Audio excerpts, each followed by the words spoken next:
When I arrived at the bride's house, everyone looked really ticked off. I find out that the third bridesmaid had called and said she was too sick to be at the wedding that day.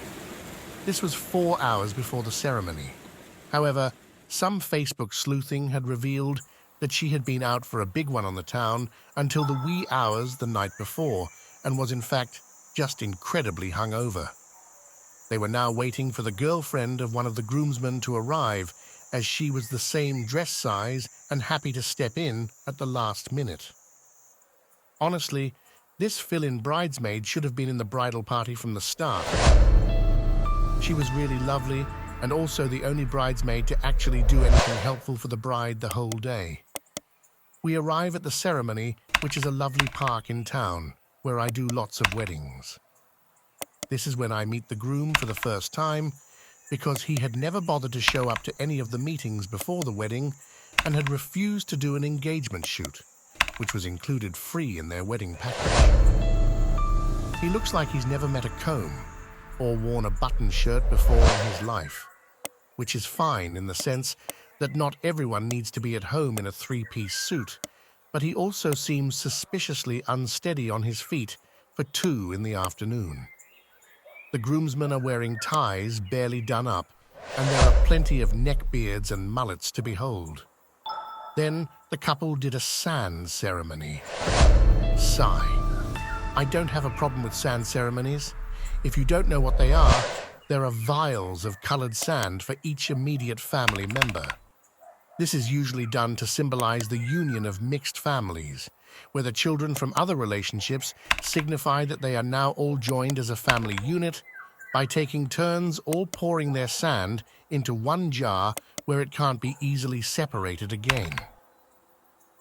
This is rather redundant, however, when the kids are biologically related to both parents getting married, like they were in this instance. I guess it's just a way of having the kids feel a part of the ceremony, but were they not already a family unit before the sand thing?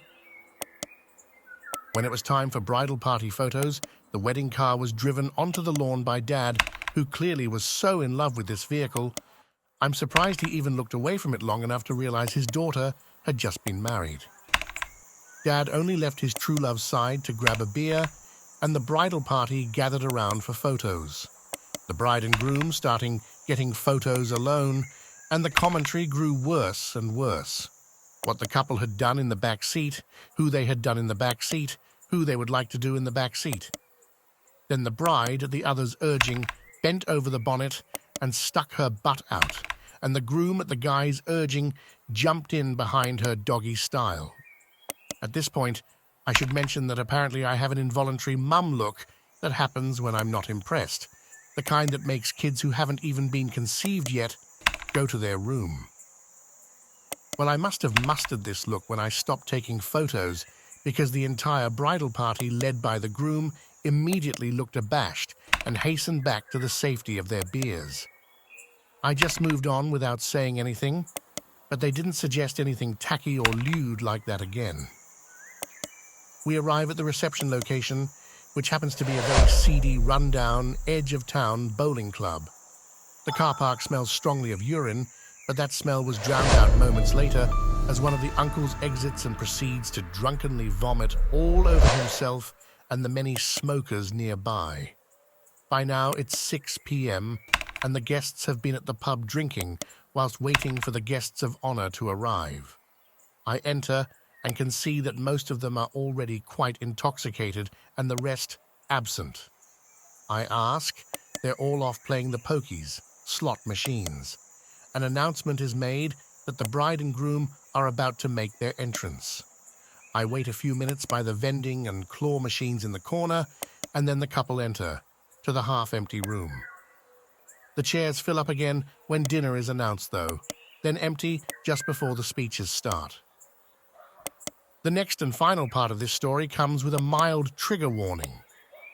I'm hanging around the side of the dance floor, watching out for any photo ops before I get to leave soon, and 2 of the groom's footy mates are chatting near me. They, like nearly everyone else by this stage, are very drunk and red in the face, and they nudge each other and approach me. They've come up with this incredibly funny idea to prank the bride and groom. I should take some pics of them to add into the photo album to surprise the couple. Because isn't that the funniest thing you've ever heard? Let's do it now. Come on, photographer. You're just standing around anyway. Come outside here with us. Two burly, physically intimidating dudes. So we can take our clothes off in front of you. Come on, darling. Nudge. You know you want to. I politely and firmly tell them that we are not doing that. And despite the whining and claims that I was just being boring and stuck up when I walked off, they thankfully didn't follow me.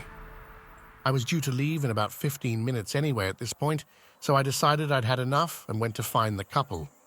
The groom was nowhere to be seen, and the bride was dirty, dancing with her mum and maid of honor. So I beelined to the car park, clutching my camera bag close to my chest, with my car keys ready in defense in my hand, and went home. I'm pleased to inform you that 10 years have passed, and I have never had to set foot in that club ever again.